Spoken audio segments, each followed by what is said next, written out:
What's up guys? I hope you are doing well. I am Veer. Welcome to Study Lover again. ये हमारी second video है। First video में already upload कर चुका हूँ। इस वीडियो का पैटर्न देख लीजिए। इस वीडियो में पहले न्यूज एनालिसिस करेंगे, उसके बाद में कुछ टॉपिक्स देखेंगे, फिर क्वेश्चंस देखेंगे और उसके बाद में जो मॉर्निंग में क्वेश्चंस दिए थे उनका आंसर देखेंगे हम। ठीक है ना? तो एक कंप्लीट पैकेज रहेगा इस वीडियो के अंदर। ओके, तो देखिए पेज फर्स्ट पे और पेज 9 पे ये बहुत ही अच्छी न्यूज है जो कि सुनने के लिए लगभग 4-5 सालों से हम सब लोगों के कान तरस रहे थे।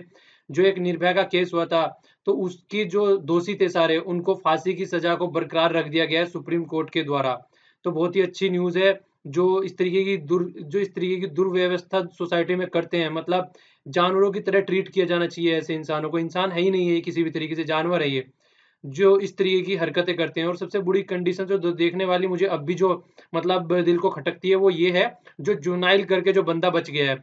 मतलब एक बंदा रेप कर सकता है पर फिर भी उसको जुनाइल घर में रखा जाता है। रेप करने के लायक तो वो है पर लेकिन उसको फांसी नहीं दी जा सकती है।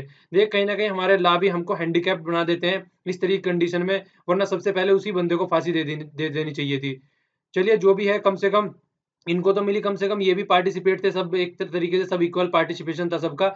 तो कम से कम अच्छा केस है, अच्छा सॉल्यूशन निकल के आया, देर आए दुरुस्त आए ये कह सकते हैं हम लोग। तो यहाँ पे थोड़ा सा एक एनालिसिस दे रखा है, अभी एक 2-4 दिन में देखना इसके पास ऊपर जरूर ना किसी तरीके से एडिटोरियल आएगा, तो तब अच्छे से डिस्कस करेंगे। तो टाइमलाइन दे रखी है। टाइमलाइन का क्या करना है यार, सॉल्यूशन आ गया जिसको सबसे ज्यादा इंपॉर्टेंट है, जिसकी हमको सबसे ज्यादा जरूरत थी। ठीक है, तो ये इंसिडेंट दे रखे हैं रेप के, देख लीजिए यहाँ पे 2010 में थे वो 22,000 के लगभग थे। 11 में जो थे वो लगभग 24,000 हो गए थे। 12 में जो थे वो भी 24,000 के करीब थे। 13 में 33,000 हो गए। ये देखिए पूरे 10,000 बढ़ गए यहाँ पे। 14 में फिर 36,000 हो गए, 2,000 और बढ़ गए। हालांकि 15 में कुछ नीचे गए हैं केसेस। तो ये तो वो केसेस हैं जो दर्ज होते हैं। पता नहीं इनसे ज्यादा बहुत से तो ऐसे होते हैं जो जो सोसाइटी के हिसाब से, मतलब एक तरीके से डर के हिसाब से या फिर अपनी इज्जत के हिसाब से, एक फ्रजाइल इज्जत जिसको बनाए रखने के हिसाब से जो क्रिमिनल होते हैं वो आराम से घूमते रहते हैं। आदमी ये सोचता है कि मेरी इज्जत बची रहे बस किसी न किसी तरीके से।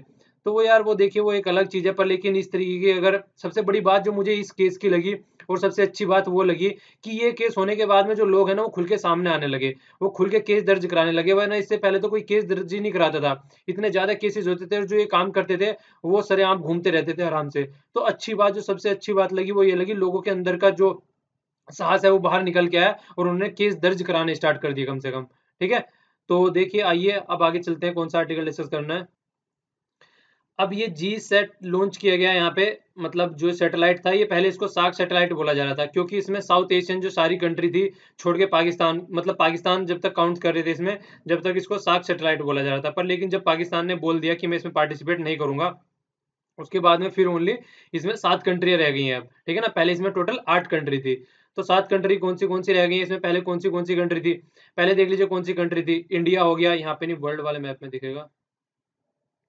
ठीक है, ये इंडिया हो गया, अफगानिस्तान हो गया, पाकिस्तान हो गया, पाकिस्तान तो नहीं है खैर, नेपाल हो गया, भूटान हो गया, और ये यहाँ पे 2 कंट्री यहाँ पे है, मालदीव हो गया।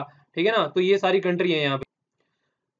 तो टोटल इस तरीके से 7 कंट्री हैं। ठीक है ना, देखिए 1 2 3 4 5 6 और 7। ठीक है, तो टोटल 7 कंट्री होगी, पहले 8 भी थी, अब इसको इसमें से हटा दिया गया, पाकिस्तान इसमें पार्टिसिपेट नहीं कर रहा है। तो इसलिए साउथ एशिया सैटेलाइट इसको बोला जा रहा है। ठीक है, तो साउथ एशिया सैटेलाइट की इसको बोला जा रहा है। इसके अलावा ये फ्री सर्विस प्रोवाइड करा रहेगा 7 की, मतलब 6 की 6 कंट्री को, 7 हो तो इंडिया हो ही गया यहाँ पे, तो जो भी होगा होगा।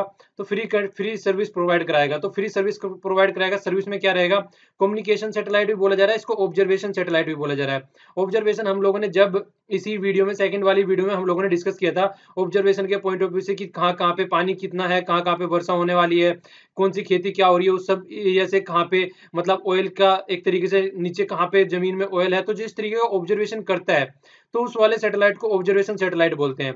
ठीक है ना, रिमोट सेंसिंग सैटेलाइट भी बोला जाता था उस टाइम, बोल रहे थे इस टाइम पे हम जब क्वेश्चन डिस्कशन कर रहे थे। तो इसमें देखिए बहुत सारी चीज थी, ई एजुकेशन की बात हो गई या फिर टेलीमेडिसिन की बात हो गई, या इसी तरीके से बहुत सारी और भी सर्विसेज थी जो ये प्रोवाइड करा रहा है। ठीक है, तो ये सर्विस प्रोवाइड करा रहा है, फ्री सर्विस प्रोवाइड करा रहा है ये बोला जा रहा है। पर लेकिन फ्री सर्विस प्रोवाइड, इसको दूसरे डायरेक्शन से अगर हम देखेंगे तो जितनी भी हमारे यहाँ पे कंपनी है वो तो सारी पार्टिसिपेट करेंगे ना इसमें, वो सर्विस प्रोवाइड वही कराएंगे ना, तो कहीं ना कहीं उनका व्यापार पड़ेगा डायरेक्ट और इनडायरेक्ट वे में। ओके, तो ये श्री हरिकोटा आंध्र प्रदेश से इसको लॉन्च किया गया है।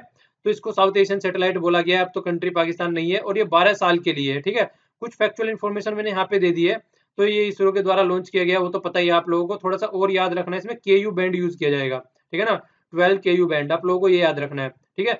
तो कुछ फैक्चुअल इन्फॉर्मेशन है, बाकी तो यार वही सब जानते हैं हम कि क्या क्या है इसमें, कि ये अभी इसके अलावा इसका जो एनालिसिस है, अगर कोई इसका आर्टिकल आएगा एडिटोरियल पे तो तब उसको देख लेंगे, वरना देखिए वही है, अगर इसको इकोनॉमिक पॉइंट ऑफ व्यू से देखा जाए तो इंडिया के लिए बहुत फायदेमंद है। जिस तरीके से चाइना का ले लीजिए, वन बेल्ट वन रोड, तो चाइना बोल रहा है मैं इंफ्रास्ट्रक्चर डेवलपमेंट कर रहा हूँ, लेकिन इंफ्रास्ट्रक्चर डेवलपमेंट बोलना तो वही तरीका हो गया ना, कि एक बात वही हो गई, देख लीजिए, मान लीजिए आपने कोई सामान बनाया, ठीक है ना, सामान क्या, जिससे जीएम क्रॉप होती है, जीएम क्रॉप अगर किसी को आप एक बार फ्री में दे दे ले जाके किसी किसान को, तो क्या करेगा, स्टार्टिंग में उसकी पैदावार बहुत ज्यादा होगी, तो स्टार्टिंग में तो उसकी पैदावार होगी, पर लेकिन ये ऐसा होता है कि इनके बीज नहीं होते हैं, फिर से खरीदनी पड़ती है जाके, इनका बीज फिर से खरीदना पड़ता है जाके, तो फिर से किसान खरीद देता है, एक बार तो फ्री में दे दिया, फिर तो आदत बना दी ना आपने उसको, फिर से खरीदेगा आके। तो इसी तरीके से कहीं ना कहीं इंडिया को फायदा पहुंचाएगा डायरेक्टली इनडायरेक्ट वे में, ठीक है।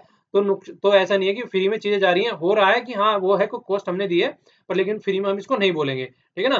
तो क्वेश्चन में तो वैसे फ्री में बोलेंगे, पर लेकिन ऐसे डायरेक्ट इनडायरेक्ट वे में काफी इसका फायदा है, वो चीजें मतलब हिडन, आप बोल सकते हैं कि हिडन फायदे हैं, वो डायरेक्टली सामने नहीं दिख रहा है, ठीक है। तो ये चीजें लिखने में, आंसर राइटिंग में काम आती है इस तरीके की चीजें, ओके। अब ये वाला देखिए, आरबीआई ने अभी क्या मिलाया, मतलब सबसे पहले तो ये समझ लीजिए, ऑर्डिनेंस के बारे में हमने मॉर्निंग में जिक्र किया था कि प्रेसिडेंट ऑर्डिनेंस लाता है, ठीक है ना। तो अभी आरबीआई के रूल को चेंज करने के लिए, जो आरबीआई एक्ट है उसको चेंज करने के लिए ऑर्डिनेंस लेके आई है सेंट्रल गवर्नमेंट। तो उस ऑर्डिनेंस के तहत क्या किया जाएगा, आरबीआई को ज्यादा पावर दे दी जाएगी, ठीक है। आरबीआई को ज्यादा पावर दे दी जाएगी। अब देखिए, इससे पहले मैं आप लोगों को दो चीज समझाना चाहूंगा यहाँ पे।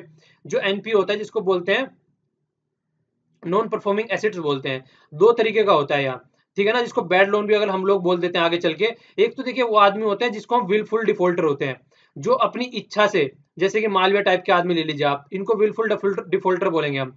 तो इन्होंने क्या किया, मालवीय टाइप के आदमियों ने, ये तो अपनी इच्छा से इन्होंने इस तरीके का काम किया है। तो वो एक तो वो आदमी हो गए। एक दूसरा होता है जैसे ट्विन बैलेंस शीट वाली प्रॉब्लम हम लोगों ने डिस्कस की थी, मतलब करना तो कुछ चाह रहे हैं आदमी, पर लेकिन हो नहीं पा रहा है। ये तो आप ब्यूरोक्रेटिक रेड टेपिज्म के चलते ले लो, या फिर डिसीजन मतलब पैरालिसिस ऑफ डिसीजन मेकिंग ले लीजिए।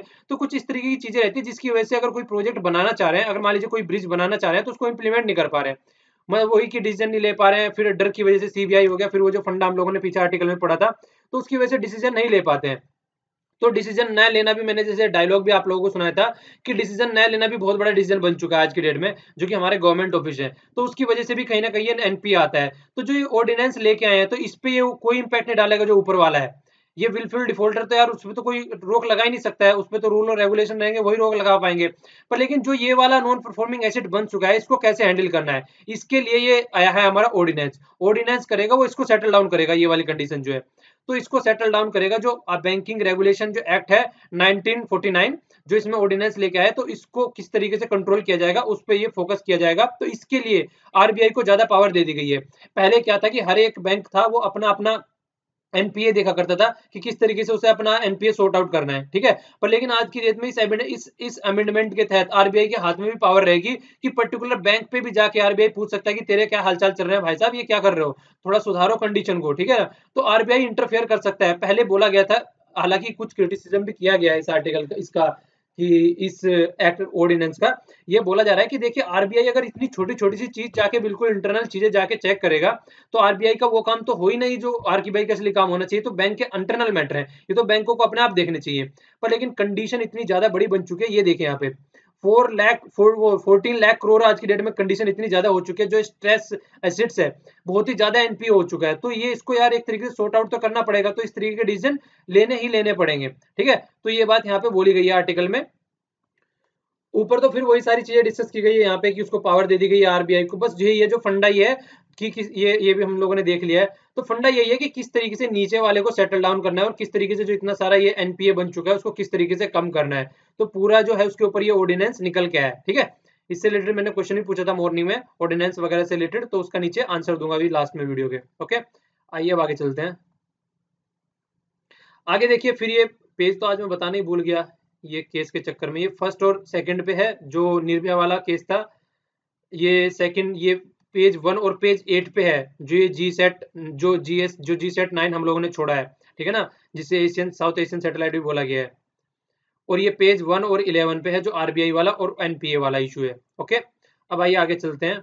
ये हो गया पेज 1 पे है, ये सेंट्रल ने नोटिफाइड किया है no fly, no fly rule वाला ये नोटिफाई किया आप लोगों को। हम लोगों ने देखा था कपिल शर्मा वाला भी केस हुआ था, उसने गुत्थी के साथ में जो उनकी कंडीशन हो गई थी, तो एक वो वाला केस बना था। उसके अलावा 2-3 एमएलए का भी हम लोगों ने देखा था।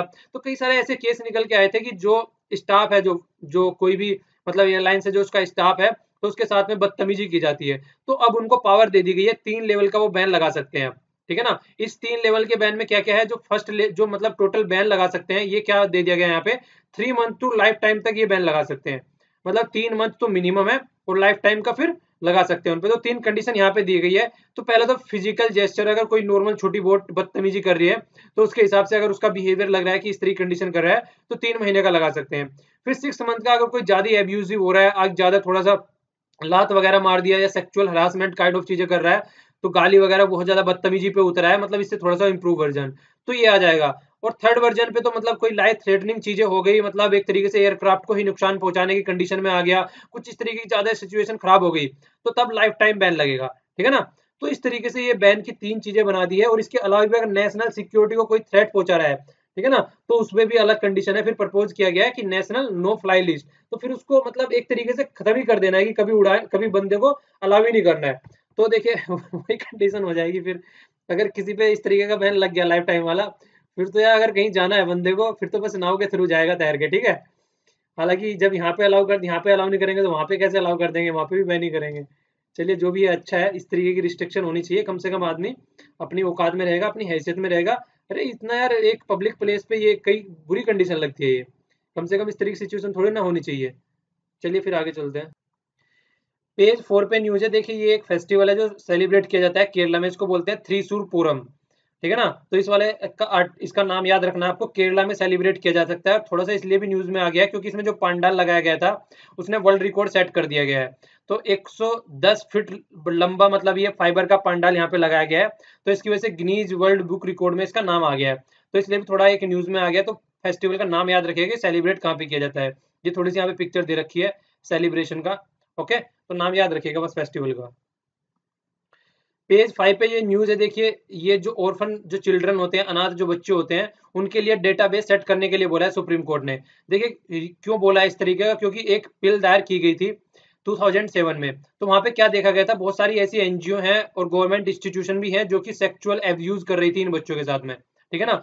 तो देखिए इतनी बुरी कंडीशन हो गई थी, तो इसीलिए अब सुप्रीम कोर्ट ने क्या बोला है, सुप्रीम कोर्ट ने बोला है कि डायरेक्शन दी है कि जल्दी से जल्दी जितने भी बच्चे हैं, सब बच्चे का डेटाबेस तैयार होना चाहिए, कितनी एज है, कहाँ से मिला था, तो सारी क्या क्या है सिचुएशन, कलर वगैरह, साइट वगैरह, तो जो एक प्रॉपर जो डेटा होता है वो सारा डेटा तैयार होना चाहिए। उसी डेटा के बेस पे देखिए जो ऑर्फन एज में जो बच्चे रहते हैं उनका फिर अडेप्शन किया जाता है। और ये भी कुछ दिनों पहले हम लोगों ने ये भी देखा था, पहले क्या थी, सबके हाथ में चॉइस थी कि 3 बच्चे दे दिए जाते थे जो कोई अडेप्ट करने आता था बच्चों को, और उनमें से छांटना होता था। अब वो चॉइस भी खत्म कर दी है। देखिए तो एक दूसरे इंसाफी नाइंसाफी हो गई ना, मान लीजिए इनको ये बच्चा पसंद आ गया तो इन दोनों के साथ में तो नाइंसाफी हो गई। तो ऐसा नहीं होना चाहिए, ठीक है। अब जो बच्चा एक दिया जाएगा, ऐसी कोई चॉइस नहीं रहेगी, जिसको लेना है बस एक ही बच्चे को दिखाया जाएगा उनको, ठीक है ना, कि आपको ये लेना है। तो वो इस तरीके एक तरीके से ह्यूमैनिटी के पॉइंट ऑफ व्यू से भी सही है, वरना दूसरों के साथ में नाइंसाफी हो रही थी। तो इसके अलावा देखिए क्या करना है, इसके अलावा स्किल डेवलपमेंट और वोकेशनल ट्रेनिंग वगैरह उन लोगों को दी जाएगी, जो छोटे छोटे व्यापार उनको सिखाया जाएगा, बढ़ाई वगैरह या फिर बिजली के सॉकेट वगैरह ठीक करने या फिर सिलाई का काम, तो छोटी छोटी सी ट्रेनिंग इस तरीके से स्किल डेवलपमेंट उनका कराया जाएगा, जिससे कि आगे उनको रिहेबिलिट किया जा सके, आगे कमा सके, आगे खा सके, अपने ऊपर डिपेंडेंट रहे, मतलब खुद के पैरों पे खड़े हो सके, ठीक है। तो ये डेटा है, ये इनको तैयार करने के लिए बोया गया है और एवरी मंथ उसको अपडेट किया जाएगा। ऐसा नहीं है कि एक बार हो गया बस काम खत्म हो गया। तो सुप्रीम कोर्ट ने अच्छी खासी गाइडलाइन दी है, ये कुछ सोसाइटी के पॉइंट ऑफ व्यू के टॉपिक होते हैं, इनको आंसर में यूज कर सकते हैं हम लोग, ठीक है। आइए आगे चलते हैं। ठीक है, ये वाला पेज 18 पे न्यूज है, अच्छी खासी न्यूज, आप इसको भी बोल सकते हैं। ये सिंथेटिक आई रेटिना बना दी गई है, ठीक है ना। सॉफ्ट आई रेटिना, सॉफ्ट इसके पहले लगा, ये आप लोगों को याद रखना है, क्यों, क्योंकि इससे पहले जो हार्ड है वो बन चुकी है, ठीक है। हार्ड जो है वो बन चुकी है, उसकी वजह से मतलब प्रॉब्लम आ रही थी, वो इसलिए लेवल की नहीं थी।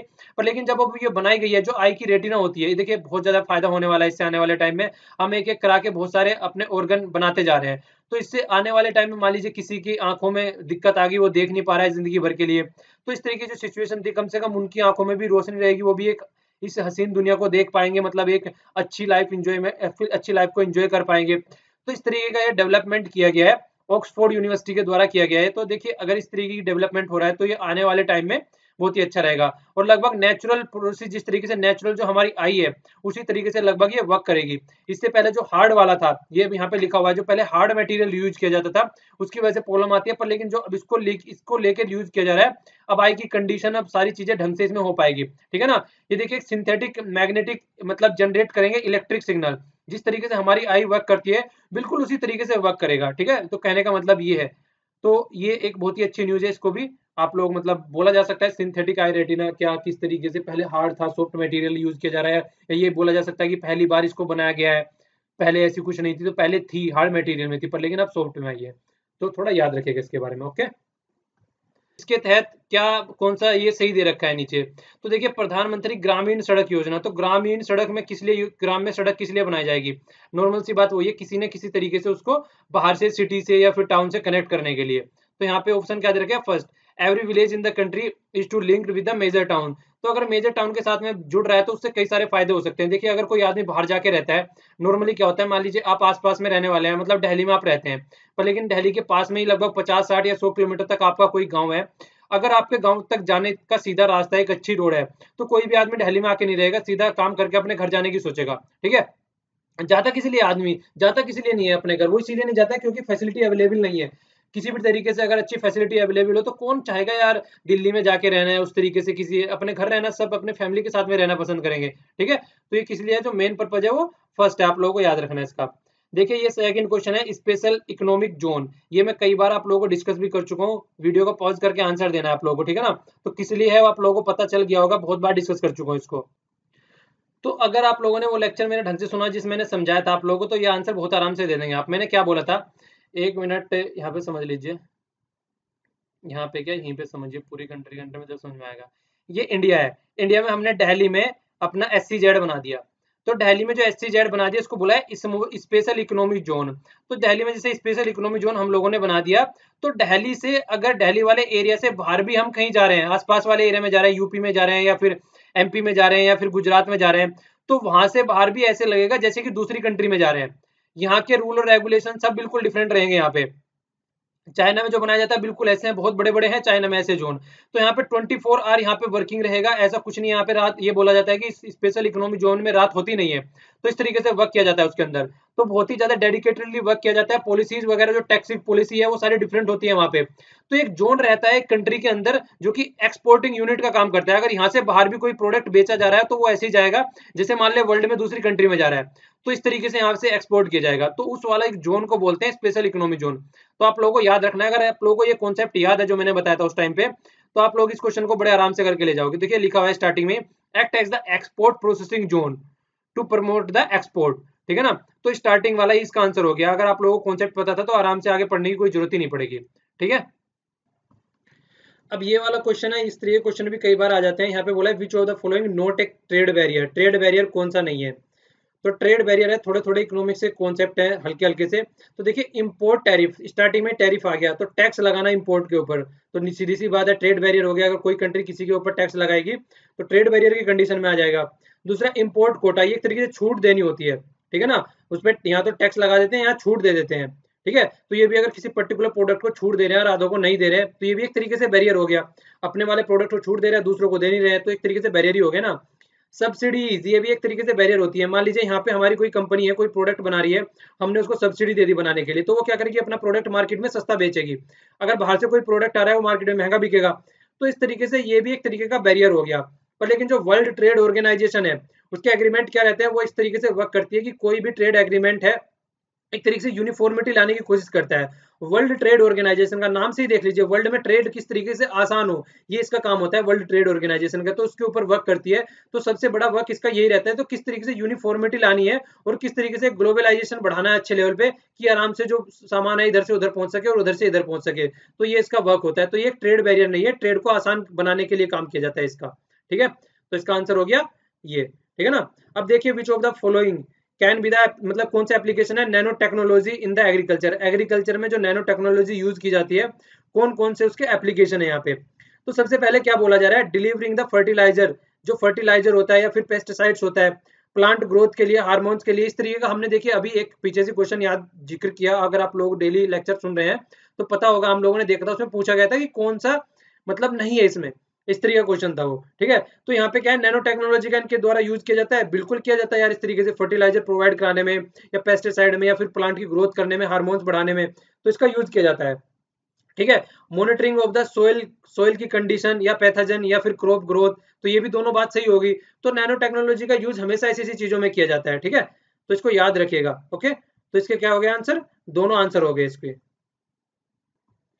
ये वाला क्वेश्चन तो आप लोगों को देखते ही आंसर कर देना चाहिए। यहाँ पे पूछा गया है money as a medium of exchange in India, India ने किसी भी कंट्री में आप लोग यहाँ ले सकते हैं, हैज बीन ऑथराइज्ड बाय, तो ऑथराइज किसके द्वारा की जाती है, कॉन्स्टिट्यूशन के द्वारा, कैसे बोल सकते हो यार, गवर्नमेंट ऑफ इंडिया के द्वारा, क्योंकि आरबीआई भी जो नोट छापता है तो वो behalf of the government of India के छापता है, ठीक है।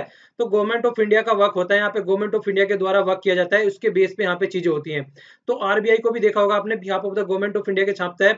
और जैसे आप लोगों ने अभी डिमोनेटाइजेशन वाला चक्कर देखा होगा, तो अगर गवर्नमेंट ऑफ इंडिया इसकी रखवाली करना, गवर्नमेंट ऑफ इंडिया इसको मतलब बोलना छोड़ दे, वैसे वैल्यू क्या होती है। आप मान लीजिए 2000 का नोट है, 2000 का नोट जो लेके आ रहे हैं उसकी वैल्यू क्या है, इसकी वैल्यू यही तो है। अगर मान लो कल को गवर्नमेंट ने बोल दिया कि मैं आपको रिटर्न में कुछ नहीं दूंगी, तो गवर्नमेंट ने ये बोलने लगा, तो 2000 रुपए वाले की वैल्यू क्या होगी, जैसे 20 रुपए, ज्यादा से ज्यादा 50 रुपए, इससे ज्यादा नहीं होगी, 100 रुपए लगा लीजिए चले। 2000 का जो कागज की वैल्यू है उसकी 100 रुपए है, और आप उसको 2000 रुपए में लेके आ रहे हैं। तो क्यों लेके आ रहे हैं, वो इसलिए लेके आ रहे हैं क्योंकि गवर्नमेंट ऑफ इंडिया के द्वारा गारंटी दी जाती है, ठीक है, कि अगर कल को कुछ भी होने लगा तो आप ये नोट लाके उनको दोगे, तो वो आपको 2000 रुपए की वैल्यू वाला कुछ भी सामान देंगे, चाहे गोल्ड देना हो या कुछ भी देना हो। तो ये गारंटी गवर्नमेंट के द्वारा दी जाती है, इसीलिए किसी भी कंट्री के वैल्यू की, पैसे की वैल्यू बनी रहती है, ठीक है। तो गवर्नमेंट ऑफ इंडिया उसको करके, गवर्नमेंट ऑफ इंडिया के अंडर में वो कंट्रोल में आता है, ओके। नीचे वाला क्वेश्चन भी बहुत बार पूछा जा चुका है, इस वाले क्वेश्चन के बारे में आप लोगों को पता होना चाहिए। देखिए ग्रामीण बैंक की बात कर रहे हैं यहाँ पे, तो जो ग्रामीण बैंक का कॉन्सेप्ट था, ये जो नोबेल मिला हुआ है इनको, ये बांग्लादेश के हैं, तो इनको इसी के लिए नोबेल पीस प्राइज मिला था। तो ये कौन है, ये मोहम्मद यूनुस है ये, ठीक है ना, प्रोफेसर मोहम्मद यूनुस है ये, इनके द्वारा एक कॉन्सेप्ट लेके आया गया था ग्रामीण बैंक का। ग्रामीण बैंक का कॉन्सेप्ट क्या है कि ये जो है मतलब गांव में मतलब लोन प्रोवाइड कराएगा बिना किसी कोलेटरल के, कोलेटरल मतलब कुछ भी आप लोगों को वहां पे जाके उधार रखने की जरूरत नहीं है, तो उसके बिहाफ में ये बैंक आपको लोन प्रोवाइड कराएगा। ये एक तरीके से ट्रस्ट के ऊपर, अकाउंटेबिलिटी के ऊपर, उस तरीके से चीजों को देखते हुए लोन प्रोवाइड कराएगा, और इसकी वजह से बहुत ही बड़ा रिवॉल्यूशन हुआ था, एक आप लोग बोल सकते हैं गांव के लेवल पे। इसकी वजह से ही मतलब पार्टिसिपेशन इतना ज्यादा बढ़ा हुआ है बांग्लादेश में, ये कॉन्सेप्ट इतना अच्छा है, इसी की वजह से जो मतलब बैंकिंग सिस्टम इतना अच्छा स्ट्रेंथ, इतनी अच्छी स्ट्रेंथ मिली है बांग्लादेश में, और इसी को कई जगह और भी इंप्लीमेंट किया गया है, ठीक है। तो अमर्त्य सेन जी का इसमें कोई रोल नहीं था, ओके। तो मोहम्मद यूनुस, तो फर्स्ट वाला इसलिए गलत हो गया क्योंकि अमर्त्य सेन भी दे रखा है, और सेकंड वाला ये कम्युनिटी डेवलपमेंट बैंक, तो कम्युनिटी के द्वारा डेवलप किया जाता है और बिना कोलेटरल के। देखिए जैसे कम्युनिटी है, मान लीजिए 4 आदमी हो गए, ठीक है ना, 4 आदमी हो गए, 4 आदमी ने मिलके ABCD, 4 आदमी ने मिलके एक बैंक बना लिया। तो बैंक बना लिया, मान लीजिए इसने इस बैंक में 50,000 रुपए रख दिए, ठीक है, इस बैंक ने इसने इसमें 25,000 रुपए रख दिए, ठीक है, इसी तरीके से आजादे इन्होंने रख दिए 12.5 के, तो टोटल 1 लाख रुपए हो गए यहाँ पे, ठीक है। तो इस तरीके से अगर कल को इनमें से किसी को लोन देना है, ठीक है, तो इसमें से किसी को लोन ले सकता है आराम से, एक दूसरे से लोन ले सकता है आराम से। तो क्या रहेगा, ये रहेगा यहाँ पे कि यहाँ पे ट्रस्ट है, क्योंकि देखिए एक तरीके का ट्रस्ट हो गया ना, मिलके कम्युनिटी जिस एरिया में बनाया गया है वो बैंक, उस एरिया के सब लोकल आदमी होंगे वहां पे। ऐसा तो नहीं है कि बैंक की ब्रांच है मुंबई में, वो बैंक का हेडक्वार्टर है मुंबई में, कहीं और बैंक खोल रखा है, तो वहां से फिर लोन लेके अपना इधर उधर हो लेते हैं, मालविया टाइप के आदमी बन जाते हैं। तो ऐसा नहीं हो पाता यहाँ पे, तो ट्रस्ट ज्यादा चलता है। तो इस तरीके के बैंक को जो खोजा गया था, जो कॉन्सेप्ट निकाल के लाए, वो मोहम्मद यूनिस जी निकाल के लाए थे, बांग्लादेश के रहने वाले हैं। तो आंसर क्या हो गया, सेकंड, ओके। बड़ा सिंपल सा क्वेश्चन है नेक्स्ट वाला, जीडीपी के बारे में पूछा गया, डेफिनेशन पूछी गई है, और अगर आप इसके ऑप्शन पढ़ेंगे तो कहीं ना कहीं आप लोग कंफ्यूज जरूर होगा। अगर रियली आप लोगों ने इकोनॉमिक्स पढ़ी है तो एक बार पॉज करके इसका आंसर दीजिएगा, ठीक है ना, आप लोगों को समझ में आ जाएगा कि जीडीपी क्या है, ठीक है।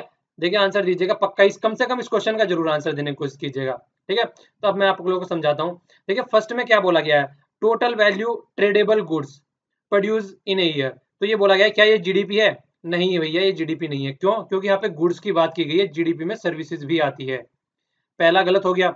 Second, total value monetary, non monetary goods and the service with in a year, non monetary बोला गया यहाँ पे। नॉन मॉनेटरी क्या होता है, मान लीजिए मम्मी है, हमारे लोगों की मम्मी है जो घर में काम करती हैं, तो वो क्या करती हैं, खाना बनाती है, उनको उसके लिए पैसा थोड़ी ना दिया जाता है, तो नॉन मॉनेटरी है, तो वो उसमें नहीं आती है, तो इसलिए ये वाला खत्म हो गया, ये वाला आंसर नहीं है। Total value economic transactions done with in a country with in a year, आप लोग सोच सकते हैं कि ये तो पक्का होगा। अब यहाँ पे क्या बोल रखा है, इकोनॉमिक ट्रांजेक्शन की बात कर रखी है। अब मान लीजिए आप स्टॉक एक्सचेंज में वर्क करते हैं, ठीक है ना। अब वहां पे क्या होता है, एक ही जो वो है, एक ही शेयर जो है वो दिन में कई बार खरीदा जाता है, कई बार बेचा जाता है। तो ऐसा थोड़ी ना अगर ये 50 बार खरीदा गया, 50 बार बेचा गया तो जीडीपी बढ़ेगी इससे, तो ऐसा कुछ है नहीं है। तो यहाँ पे ट्रांजेक्शन का मतलब नहीं होता है, ठीक है। तो इनमें से कोई सा भी इसका आंसर नहीं है। तो आंसर क्या होता है, आंसर क्या होगा इसका, आंसर ये होगा कि विद इन ए बाउंड्री और physical boundary of the country, जो हमारे मैप है उसका, उसकी physical boundary of the country के अंदर ऑल गुड्स एंड सर्विस जो प्रोड्यूस होती है विद इन ए ईयर, ठीक है, तो वो हमारी जीडीपी होती है। तो ये इसका आंसर होगा, ठीक है। तो इनमें से कोई सा भी इसका आंसर नहीं है। ओके, आइए अब आगे चलते हैं। Which of the flowing regards the, ये है मोनाजाइट, मोनाजाइट सैंड है, ये आप लोगों ने बहुत बार न्यूज में सुना होगा, इसका नाम कई बार आप लोगों ने सुना होगा, इज करेक्ट। तो इसके बारे में पूछ रहा है, तो वीडियो को पॉज करके इसका आंसर दीजिएगा। ये वाला नेक्स्ट क्वेश्चन है, इस वाले में क्या बोला गया है, देखिए यहाँ पे ये जो मोनाजाइट सैंड के बारे में हम लोग बात कर रहे थे, तो आप लोग सब अगर मोनाजाइट सैंड के बारे में अगर थोड़ा भी जानते हैं तो ये सबसे पहली बात तो है केरला में पाया जाता है। थोरियम का आप लोगों ने नाम सुना होगा, ठीक है ना। थोरियम एक तरीके का ईंधन है जो कि न्यूक्लियर ईंधन है, मतलब एक तरीके से यूज करने की कोशिश कर रहे हैं हमारे यहाँ। अगर इसके ऊपर प्लांट बनने लगे हमारे यहाँ पे, तो फिर जो हम यूरेनियम के ऊपर दूसरी कंट्री के ऊपर डिपेंड रहते हैं, तो फिर वो हमारे यहाँ पे कमी हो जाएगी, मतलब उनके ऊपर डिपेंड रहने की जरूरत नहीं पड़ेगी, क्योंकि थोरियम हमारे यहाँ पे अच्छा खासा है, ठीक है। तो सबसे पहली तो बात यही बोल रहे हैं कि देखिए यही हो गया, आंसर ही हो गया इसका, तो ये यहाँ पे monazite radioactive due to the presence of thorium, बिल्कुल बिल्कुल सही है। Principal source of the rare earth material, rare earth material देखिए इस तरीके के मटेरियल होते हैं जहाँ पे कई सारे ऐसे मटेरियल होते हैं, 1 और 2 मटेरियल पाए जाते हैं मिला के, ठीक है ना। जिस तरीके से सेरियम हो गया, सीई बोलते हैं जिसको, इरेबियम हो गया, ईआर जिसको बोलते हैं, या होलेमिनियम हो गया, एचओ बोलते हैं। तो एक या दो अगर इस तरीके के मटेरियल पाए जाते हैं तो उनको रेयर अर्थ मटेरियल बोल देते हैं। तो यहाँ पे मोनाजाइट के साथ, यहाँ पे थोरियम के साथ में थोड़ा सा यूरेनियम भी पाया जाता है। तो इसको किस हद तक, कुछ हद तक बोल सकते हैं इसको, कंप्लीटली नहीं बोल सकते हैं इसको, कुछ हद तक बोल सकते हैं। तो या तो इसका आप लोग 1 लगा लीजिए आंसर, या फिर अगर सेकंड भी लगाना है तो ये भी लगा सकते हैं इसका, ठीक है ना। तो कुछ हद तक इसको बोल सकते हैं पर कंप्लीटली नहीं बोल सकते, क्योंकि इसमें 2 मटेरियल पाए जाते हैं, उनका मिक्सअप इसमें पाया जाता है। तो कोई सा भी आप इसका आंसर लगा सकते हैं, ठीक है ना। ये थोड़ा सा कंफ्यूजिंग क्वेश्चन हो गया, ठीक है। आगे से ध्यान रखूंगा इस तरीके क्वेश्चन ना लूं, ठीक है। तो याद रखिएगा इसको। अब देखिए मॉर्निंग के क्वेश्चन जो मैंने दिए थे, सबसे पहले तो पार्डनिंग पावर की बात करते हैं। तो पार्डनिंग पावर जो प्रेसिडेंट की है वो आर्टिकल 72 के अंदर आती है, ठीक है। तो कोई केसेस कैसे होते हैं, अगर किसी भी अगेंस्ट यूनियन ला के जाता है तो उससे अगर उनको जिस तरीके से उनको कोई सजा दी गई है तो वहां पे दे सकता है, या फिर कोर्ट मार्शल में भी प्रेसिडेंट के हाथ में पावर होती है, ठीक है ना, जो मिलिट्री के द्वारा दिया जाता है, या फिर किसी को डेथ सेंटेंस दिया जाता है। आप लोगों ने देखा होगा डेथ सेंटेंस देने के बाद में प्रेसिडेंट के पास में जाते हैं पूछने के लिए कि माफ कर दीजिए, काइंड ऑफ चीजें जो होती हैं, तो वो बातें होती है, ठीक है। दूसरा क्या था यहाँ पे, ऑर्डिनेंस मेकिंग पावर जो होती है वो 1, 2, 3, बहुत ही सिंपल सा आर्टिकल है, याद रखना है। यहाँ पे क्या दे रखा है, मैंने इसका टाइम पूछा था। देखिए जो टाइम होता है नॉर्मली जिस दिन से पार्लियामेंट उसमें आती है, वर्किंग में आती है, तब से लेकर 6 वीक तक ये रह सकता है, ठीक है ना। और 6 मंथ क्यों बोला गया, मैक्सिमम पीरियड 6 मंथ क्यों बोला गया, क्योंकि हमारे कॉन्स्टिट्यूशन में ये लिखा हुआ है कि जो पार्लियामेंट के जो सेशन होते हैं वो मैक्सिमम 6 महीने का उनके बीच में गैप रह सकता है। मतलब एक साल में 2 सेशन तो होने जरूरी है ही है। आज की डेट में कितने होते हैं, 3 होते हैं, जिस तरीके से 3 सेशन होते हैं हमारे यहाँ पे आज की डेट में। बजट सेशन हो गया, विंटर सेशन हो गया, एक और सेशन हो गया, कौन सा होता है वो, याद आ रहा है कुछ, नहीं आ रहा है तो कमेंट बॉक्स में लिखिएगा, बकायदा समझाया था मैंने आप लोगों को ये, ठीक है। तो 3 सेशन हमारे यहाँ पे होते हैं, और 3 सेशन तो नॉर्मली होते हैं, मिनिमम 2 सेशन यहाँ पे होने ही होने हैं, तो इसलिए 6 महीने का गैप रखा जाता है। तो 6 महीने का जो गैप रखा जाता है वो इसका मतलब ये हो गया, तो मैक्सिमम 6 महीने और 6 वीक उसको होने के बाद में, तो इसलिए 6 महीने 6 वीक इसका मैक्सिमम टाइम पीरियड हो सकता है, ठीक है। और ये मैंने मॉर्निंग में फिर ये भी पूछा था जो क्लीनेस्ट सिटी के बारे में, तो इंदौर और भोपाल ये मध्य प्रदेश की सिटी हो गई जो सबसे ज्यादा क्लीनेस्ट सिटी में आई है, और ये अर्बन मिनिस्ट्री के द्वारा इंडेक्स निकाला गया है, ठीक है। मैंने मॉर्निंग में डिस्कस किया था हम लोगों ने मॉर्निंग में कि क्या क्या यहाँ पे मतलब इन्होंने लिया है इसको चेक करने के लिए। तो वो 2000 का जिसमें हम लोगों ने देखा था कि 2000 टोटल लिया था, उसके बाद में फिर वो चीजें डिस्कस की थी।